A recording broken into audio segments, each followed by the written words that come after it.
कि जीतूंगा मैं खुद से वादा करो, जितना सोचते हो उससे मेहनत ज्यादा करो, तकदीर भी रूठे पर हिम्मत ना छूटे, मजबूत इतना अपना इरादा करो। स्वागत है आप सभी का आपके अपने YouTube चैनल फनी स्टडी पर।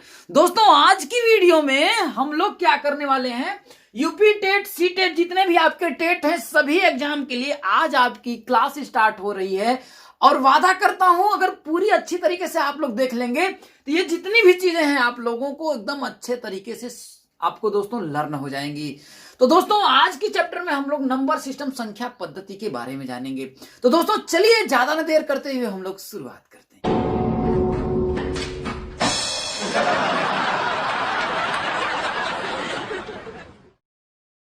तो जैसा कि दोस्तों सबसे पहला चीज होता है आपका नंबर सिस्टम।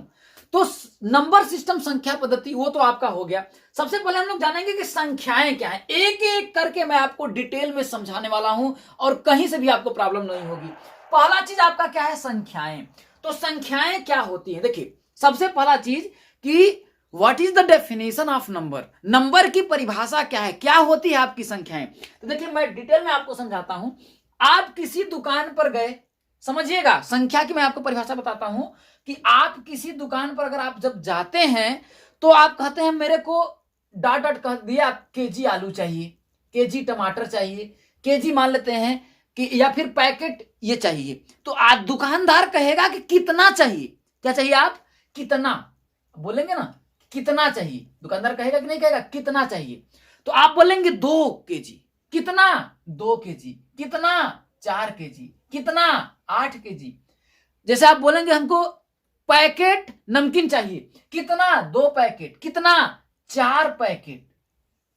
तो कितना का जो आंसर दे रहा है ना, कितना का, तो वही होता है संख्या। मतलब कि कितनी वस्तुएं हैं जिनके द्वारा बोध होता है उसे संख्या कहते हैं। क्या समझ में आया मेरे दोस्तों, कि कितनी वस्तुएं हैं जिसके द्वारा आपका बोध होता है उसे संख्या कहते हैं। अब ध्यान रखिएगा कि ये जो आपकी संख्याएं होती हैं वो 2 प्रकार की होती हैं। कितने प्रकार की होती हैं, there are 2 types of number. Number कितने प्रकार का होता है, 2 प्रकार का होता है। पहला वास्तविक संख्या होती है, दूसरी काल्पनिक संख्या होती है।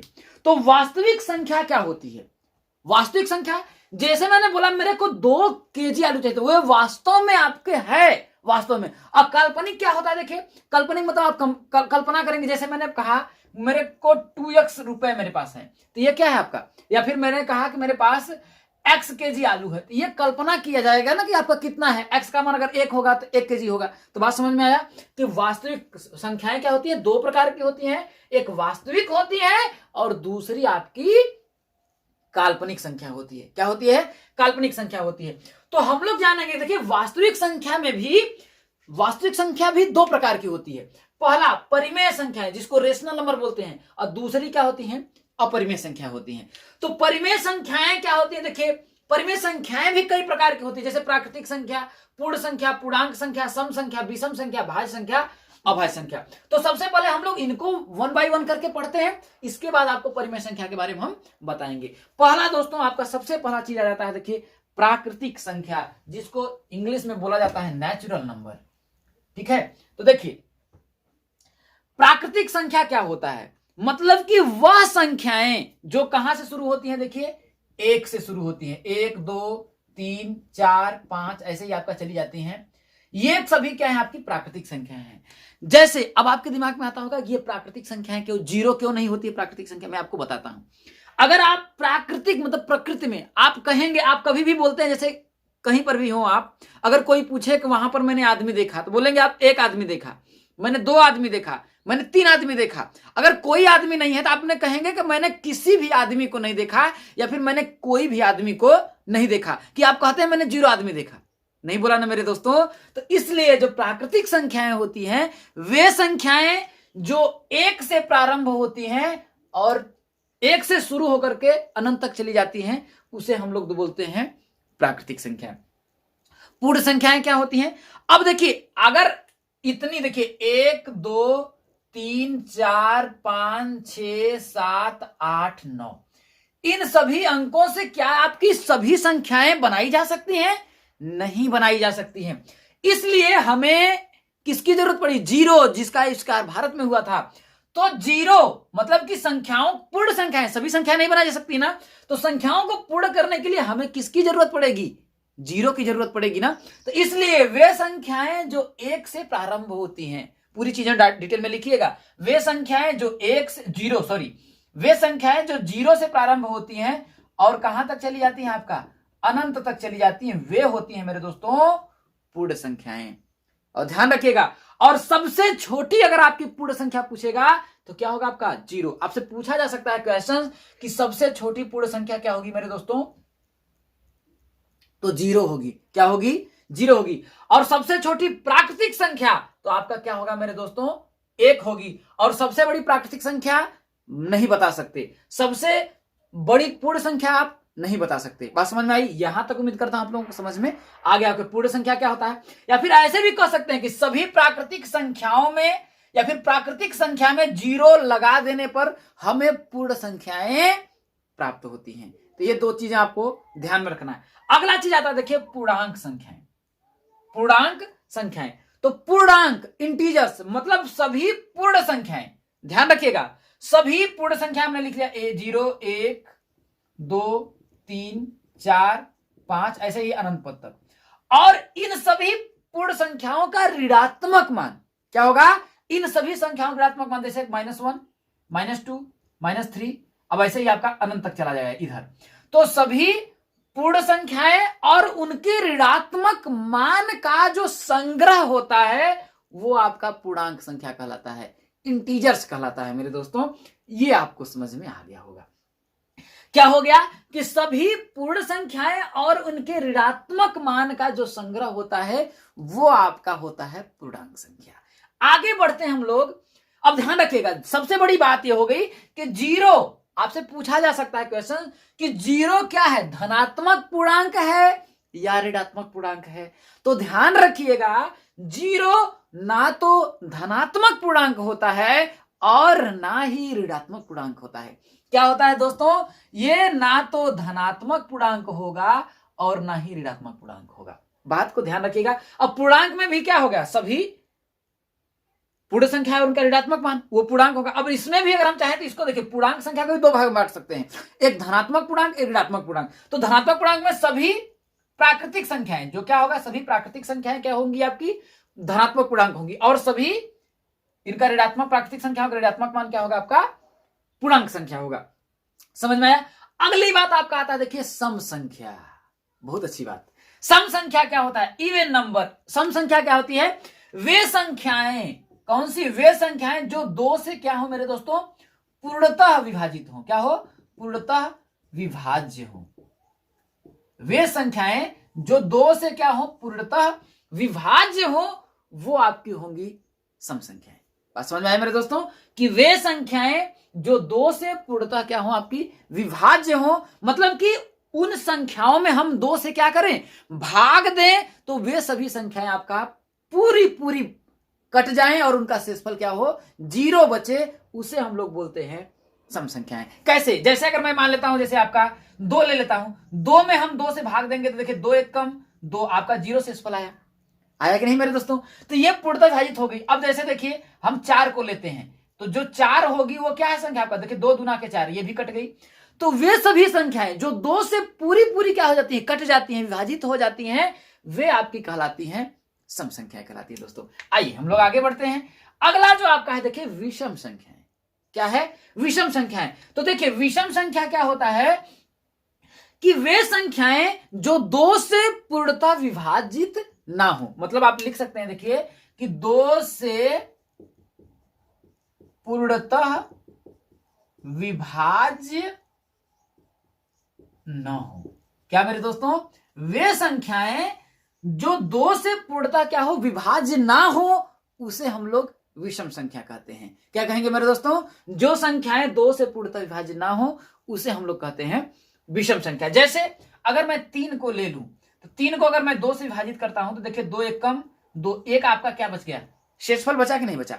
तो ये जो 3 जो है मेरे दोस्तों, क्या है आपका? देखिए ये जो आपका 3 है वो क्या है? विषम संख्या है। जैसे आपका देखिए, इसमें मैं एग्जांपल दे देता हूं, 2 से विभाजन में आपका हो जाएगा 2 4 6 8 10। ये सभी क्या है आपका भाज्य संख्या, सॉरी सम संख्याएं हैं। लेकिन विषम संख्या जैसे आपका देखिए 3 होगा, 5 हो जाएगा, 7 हो जाएगा, 9 हो जाएगा, ये सभी जो संख्याएं आपकी क्या है, आपकी 2 से पूर्णतः विभाजित नहीं है, इसलिए ये आपका क्या होगा, विषम संख्या होगा। पहला, अगली बात, क्या आपका जो 1 है वो सम संख्या है या विषम संख्या है? तो ध्यान रखिएगा, 1 भी जो होगा आपका विषम संख्या होगा। क्या होगा मेरे दोस्तों, 1 को मैंने लिखा, वहां पर लिख लीजिएगा, 1 भी जो होगा आपका विषम संख्या होगा। अगली बात हम लोग करते हैं भाज्य संख्याएं। क्या होती है दोस्तों, भाज्य संख्या का परिभाषा क्या होता है, देखिए कि जो 1 और स्वयं, क्या होता है, जो 1 और स्वयं के अलावा किसी दूसरी संख्या से क्या हो, विभाजित हो। क्या हो मेरे दोस्तों, विभाजित हो। किसे, दूसरी संख्या से। मतलब 1 और स्वयं के अलावा किसी दूसरी संख्या से क्या हो, आपकी विभाजित हो, उसे हम भाज्य संख्या कहते हैं। क्या कहेंगे, भाज्य संख्या क्या होता है कि वे संख्याएं जो 1 और स्वयं के अलावा किसी दूसरी संख्या से आपका विभाजित हो, वो भाज्य संख्याएं कहलाती हैं। जैसे मैं एग्जांपल में लेता हूं आपका 4, किसको लेता हूं मेरे दोस्तों, 4 को लेता हूं। तो ये संख्या 4 जो है 1 से और स्वयं क्या है 4, इसके अलावा देखिए किसी दूसरी संख्या से विभाजित हो रही है, हाँ हो रही है। इसको कौन सी संख्या काट रही है, आपकी 2 से विभाजित हो रही है, 2 दूना के 4 हो रही है ना। तो वे संख्याएं जो 1 और स्वयं के अलावा किसी दूसरी संख्या से क्या हो, आपकी विभाजित हो, उसे हम लोग क्या कहेंगे मेरे दोस्तों, भाज्य संख्याएं कहते हैं। जैसे आपका 4 हो गया, 6 हो गया, 8 हो गया, ये सभी देखिए, ये सभी संख्याएं 1 और स्वयं 4 के अलावा, जैसे देखिए ये 4 जो है 1 और 4 के अलावा 2 से विभाजित है। ये 6 जो है 1 और 6 के अलावा 2 से भी और 3 से भी विभाजित है। 8 जो है 1 और 8 के अलावा 2 से है, 4 से है, 3 से विभाजित है। ये सभी क्या है, आपकी भाज्य संख्याएं हैं। और सबसे छोटी आपकी भाज्य संख्या, ध्यान रखिएगा, सबसे छोटी अगर आपकी भाज्य संख्या पूछे तो सबसे छोटी आपकी भाज्य संख्या क्या होती है मेरे दोस्तों, 4 होती है। क्या होती है आपका, सबसे छोटी भाज्य संख्या आपकी 4 होती है। तो उम्मीद करता हूं आप लोगों को यहां तक समझ में आ गया होगा। अगला आप पड़ाव पे हम लोग बैठते हैं, आपका है अभाज्य संख्या। तो अभाज्य संख्या क्या होता है मेरे दोस्तों, ठीक इसके विपरीत, अ का मतलब नहीं, अभाज्य का मतलब क्या हो, विभाजित हो। तो वे संख्याएं जो 1 और स्वयं, क्या होगा, जो 1 और स्वयं के अलावा किसी दूसरी संख्या से क्या हो, यहां लिख देते हैं, देखिए दूसरी से क्या हो, विभाजित न हो। क्या हो आपका, देखिए वे संख्याएं, अभाज्य संख्याएं क्या होंगी, वे संख्याएं जो 1 और स्वयं के अलावा किसी दूसरी संख्या से विभाजित नहीं होती हैं, उसे अभाज्य संख्या कहते हैं। जैसे हम लोग लेंगे 2 को लीजिए। अब 2 को 1 और स्वयं 2, मैं इधर लेता हूं, हो सकता है आपको ना दिखे, मैं इधर लेता हूं, ठीक है। क्या कर रहा है, देखिए कि अभाज्य संख्या की बात कर रहा है। तो वे संख्याएं, जैसे मैं आपका 2 लेता हूं, तो ये जो 2 है 1 और स्वयं 2 के अलावा किसी दूसरी संख्या से विभाजित हो रहा है। जो 1 2 है, 1 और 2 के अलावा इसे किसी दूसरी संख्या से आप विभाजित कर सकते हैं, नहीं कर सकते हैं ना। तो इसलिए ये जो 2 होगी आपकी क्या होगी मेरे दोस्तों, अभाज्य संख्या होगी। क्या होगी आपकी, 2 क्या होगी आपकी, अभाज्य संख्या होगी।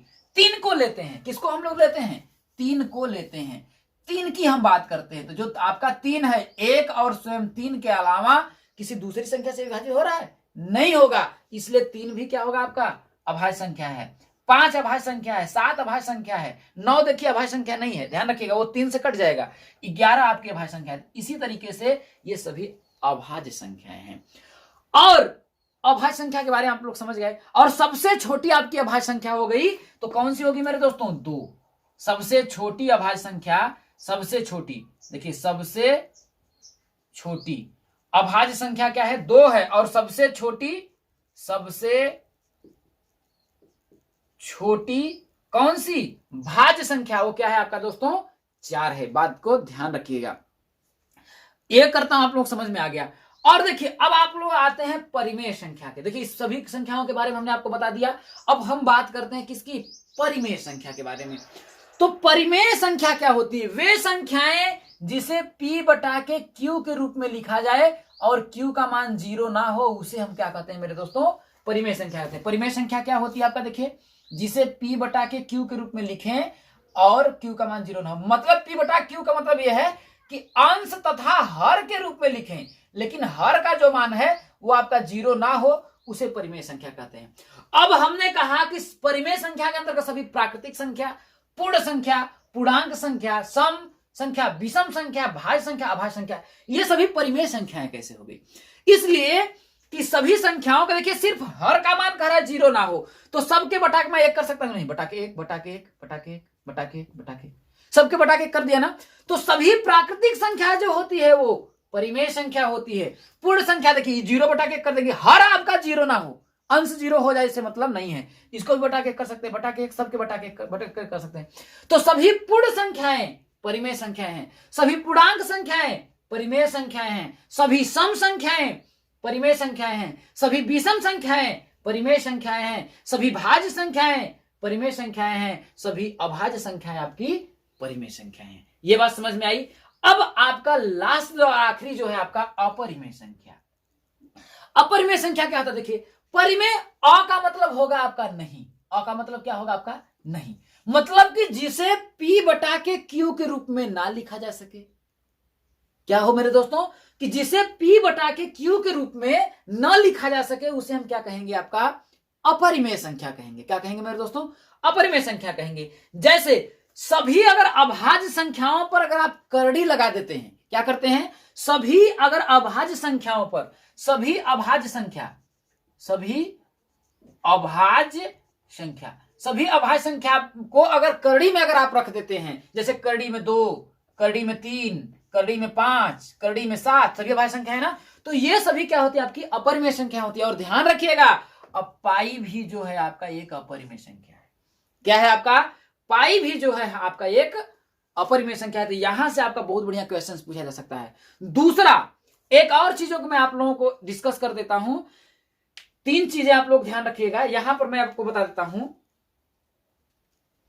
कि अपरिमेय मतलब कि परिमेय संख्या में, किसमें, परिमेय, देखिए यहां पर आपको मैं समझा देता हूं यहां पर कि परिमेय संख्या में यदि मैं अपरिमेय संख्या को जोड़ेंगे, क्या करेंगे, अपरिमेय, परिमेय संख्या में यदि मैं अपरिमेय संख्या को जोड़ेंगे तो हमेशा हमें क्या प्राप्त होगा, अपरिमेय संख्या ही प्राप्त होगा।